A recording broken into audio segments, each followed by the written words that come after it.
I'm Jeff Oliverio, and let's queer up sports. IOC expected to ban trans women athletes ahead of the 2028 LA Olympics. The International Olympic Committee is expected to impose a sweeping ban on transgender women competing in women's sports before the 2028 Los Angeles Summer Games. Multiple sources told The Guardian the policy could take effect within the next year, aligning with President Donald Trump's demand to ban all trans athletes from Olympic competition. Trump, who appointed himself chair of the White House task force on the 2028 Olympics, declared, quote, "The United States will not let men steal trophies from women at the 2028 Olympics," end quote. The likely ban follows IOC President Kirsty Coventry's campaign promise and mirrors restrictions already adopted by many global sports bodies.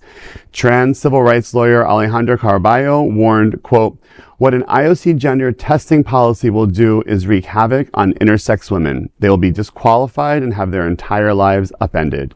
Since the Olympics are being held in LA, this policy would violate state civil rights law, and I hope trans and intersex athletes challenge such a policy, end quote. If adopted, the policy could reshape the global debate over inclusion in sports.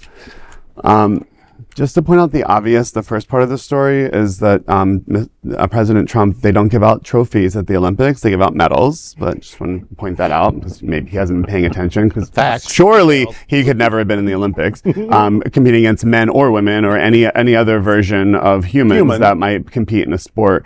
You know, it's interesting, the Olympics are going to be coming right into the headlines of an election year again. So you can imagine this is going to be such a touch point. And again, if Gavin Newsom is potentially going to be on the ballot or running for office and the Olympics are going to be in California, I can only see this amping up more and more. And I do hope that they challenge it because of, again, where the Olympics are held, and wondering, you know, what the outcome is going to be, because, you know, having the Olympics in our most liberal state in the country may provide some protections. I hope so.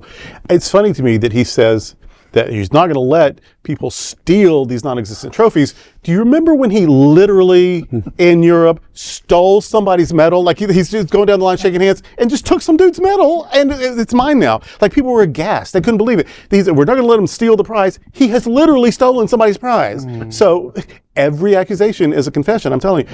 And then the other thing, it sends me into a blind rage when he and his cohort misgender people. I can't stand it. That, of course, you don't have to worry about letting men steal anything. First of all, people are competing and winning. And second of all, they're all women. They're all women. You don't get to decide they're not. So anyway, this is only bigotry. This has nothing to do with sportsmanship or athletics, or this is 100% bigotry. And he only appointed himself to be head because the Heritage Foundation whores told him to do that. He doesn't make decisions on his own. He's unable to decide whether to stay awake during meetings. So he doesn't make those kinds of decisions. This is Russell Vought. This is Kevin Roberts. This is all that Heritage Foundation trash. I think it's kind of crazy that there are an estimated 10,000 athletes that are going to be competing in the summer Olympics. So say 1% of them are trans, which that's a really high. That'd be high. It's like what, 100? I mean, it's just so crazy. Is there any chance 100 trans people are in the even competing? And not all trans athletes win. A lot of us don't. I mean, if I decided to like be in a sport, I would be at the back of the line. I'd be huffing and puffing and forget about it. So we're not a threat, you know. And physicians, I mean, endocrinologists, they all say, by the time they're there, there's no advantage. There's no, because they've left, there's no advantage. There isn't. It's a non-story. There is no other queer nonprofit media platform like this in the entire world. Support our LGBTQ stories by sharing them and subscribing to Queer News Tonight.